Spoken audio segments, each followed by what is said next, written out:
یہ تو صرف ایک اللہ کی مہربانی ہے۔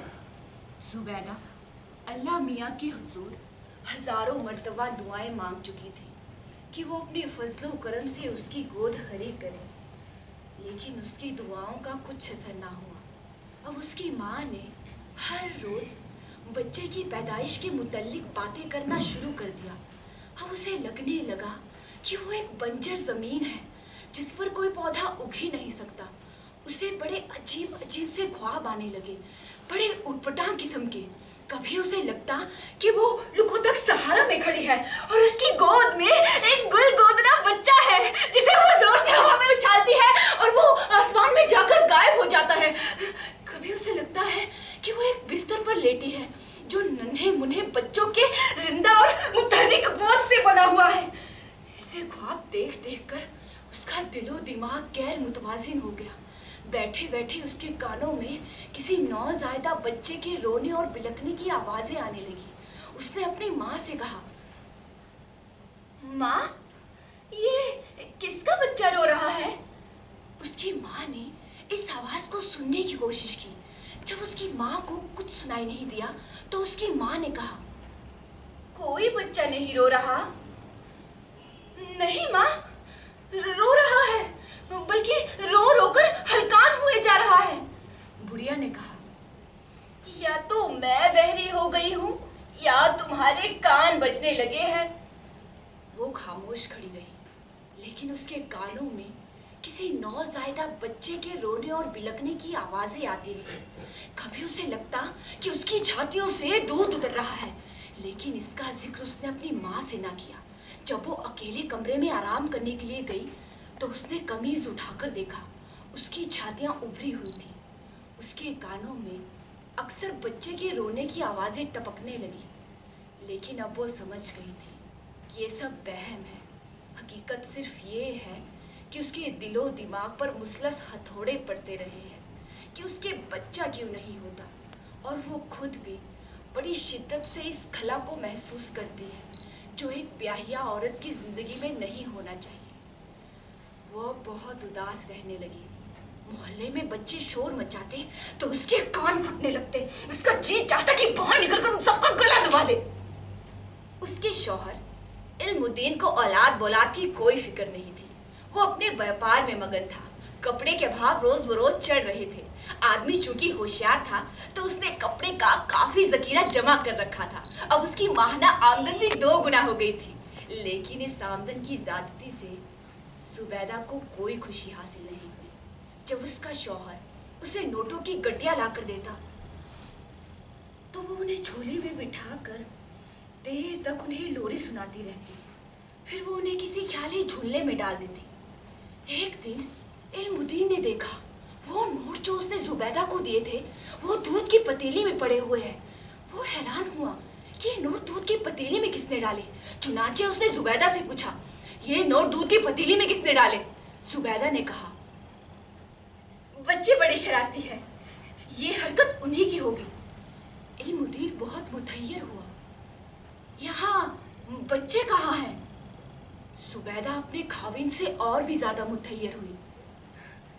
کیا ہمارے یہاں بچے نہیں؟ آپ بھی کیسی باتیں کرتے ہیں؟ ابھی اسکول سے آتے ہوں گے، انہی سے پوچھوں گی کہ یہ حرکت کس کی تھی۔ علم الدین سمجھ گیا کہ اس کی بیوی کے دماغ کا توجن قائم نہیں، لیکن اس کا ذکر اس نے اپنی ساس سے نہ کیا۔ وہ دل ہی دل میں زبیدہ کی دماغی حالت پر افسوس کرتا۔ اس کا علاج اس کے بس میں نہیں تھا۔ اس نے اپنے دوستوں سے بھی مشورہ کیا۔ چند نے تو یہ کہہ دیا کہ اسے پاگل خانے میں داخل کر دو، لیکن پاگل خانے کے نام سے اسے دہشت ہوتی تھی۔ اب اس نے دکان میں جانا چھوڑ دیا۔ اب وہ گھر میں بیٹھا رہا۔ اس کے گھر میں رہنے سے زبیدہ کی حالت میں کافی سدھار آیا، لیکن اس کو اس بات کی چنتا تھی کہ دکان کا کاروبار کون چلا رہا ہے۔ کہیں جس کے سپرد یہ دکان کی گئی ہے کہیں وہ گبن تو نہیں کر رہا۔ چنانچہ اس نے کئی مرتبہ اپنے خاوند سے پوچھا، تم دکان پر کیوں نہیں جاتے؟ علم الدین نے بڑے ہی پیار سے کہا، جانم میں کام کر کر کے تھک گیا ہوں، اب تھوڑے دن آرام کرنا چاہتا ہوں، تم کیوں فکر کرتی ہو؟ تو دکان کس کے سپرد ہے؟ میرا نوکر ہے، وہ سب کام کر لیتا ہے۔ کیا ایماندار ہے؟ ہاں ہاں بہت ایماندار ہے۔ تم کیوں فکر کرتی ہو؟ مجھے تو کسی قسم کی فکر نہیں، لیکن بال بچے دار ہوں نا، مجھے اپنا تو کچھ خیال نہیں، لیکن ان کا تو ہے۔ اگر آپ کا نوکر کہیں روپیہ مار گیا تو بچوں کا۔ علم الدین کی آنکھوں میں آنسو آ گئے۔ زبیدہ، ان کا اللہ میاں مالک ہے، لیکن میرا نوکر بہت ہی وفادار اور ایماندار ہے۔ مجھے تو کسی قسم کی فکر نہیں، لیکن بعض اوقات ماں کو اپنے بچوں کے متعلق تو سوچنا ہی پڑتا ہے۔ علم الدین بہت پریشان تھا کہ وہ کیا کرے۔ زبیدہ سارا دن اپنے خیالی بچوں کے کپڑے سیتی رہتی، ان کی زرابیں دھوتی رہتی، ان کے لیے اونی سویٹر بنتی رہتی۔ کئی بار اس نے اپنے خاوند سے کہہ کر متعلق سائز کی سینڈل بھی منگوائی، جنہیں وہ روز صبح اٹھ کے پالش کیا کرتی تھی۔ علم الدین یہ سب کچھ دیکھتا اور اس کا دل رونے لگتا۔ اسے لگتا کہ اس کے گناہوں کی سزا اسے مل رہی ہے، لیکن وہ گناہ کیا تھے اس کا علم الدین کو نہیں تھا۔ ایک دن اس کا دوست اسے ملا، وہ بہت پریشان تھا۔ علم الدین نے پریشانی کی وجہ پوچھی تو اس نے کہا، میرا ایک لڑکی سے معاشقہ ہو گیا تھا، اب وہ حاملہ ہو گئی ہے۔ اسکات کے کئی طریقے استعمال کیے گئے لیکن کامیابی نہیں ملی۔ علم الدین نے کہا، اسکات مسکات رہنے دے، تو بچہ پیدا ہونے دے۔ اس کے دوست جسے اس بچے میں کوئی دلچسپی نہیں تھی، اس نے کہا، میں بچے کا کیا کروں گا، تو مجھے دے دینا۔ بچہ ہونے کو بھی کچھ دن باقی تھے، تو اس دوران میں علم الدین نے اپنی بیوی کو یقین دلایا کہ وہ حاملہ ہے اور 1 ماہ کے بعد اس کے بچہ پیدا ہوگا۔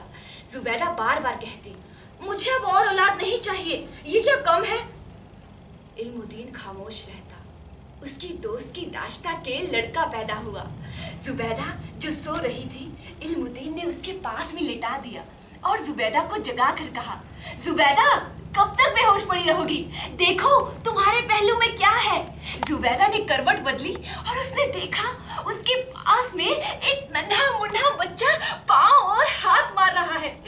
زبیدہ نے کہا، یہ کب ہوا؟ علم الدین نے کہا، صبح 7 بجے۔ اب اللہ کے فضل و کرم سے سب کچھ ٹھیک ہے۔ اگلے دن جب وہ اپنی بیوی کو دیکھنے گیا تو اس نے دیکھا کہ وہ لہو لہان ہے، اس کے ہاتھوں میں اس کا کٹ تھرو استرا ہے، وہ اپنی چھاتیاں کاٹ رہی ہے۔ علم الدین نے کہا، یہ کیا کر رہی ہو تم؟ زبیدہ نے اپنے پہلو میں لیٹے ہوئے بچے کی طرف دیکھا اور کہا، ساری رات بلکتا رہا، لیکن میری چھاتیوں سے دودھ نہ اترا، لعنت ہے ایسی۔ یہ کہتے کہتے خون سے لدی ہوئی انگلی اس نے بچے کے منہ میں ڈالی اور ہمیشہ کی نیند سو گئی۔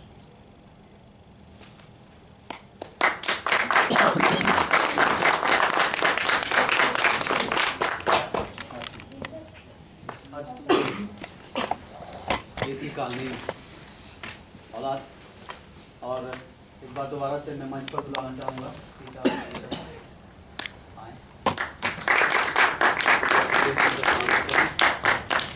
اور لائٹ پہ تھی آرتی ٹھاکر، اور آپ لوگ آئے، بہت بہت شکریہ آپ کا۔ اور کل ہری شنکر پرسائی کی 2 کہانیاں ہیں، ویشنو کی پھسلن اور انسپیکٹر ماتا دن چاند پر، آصف گنگے سے بھرپور ہے، ضرور آئیں۔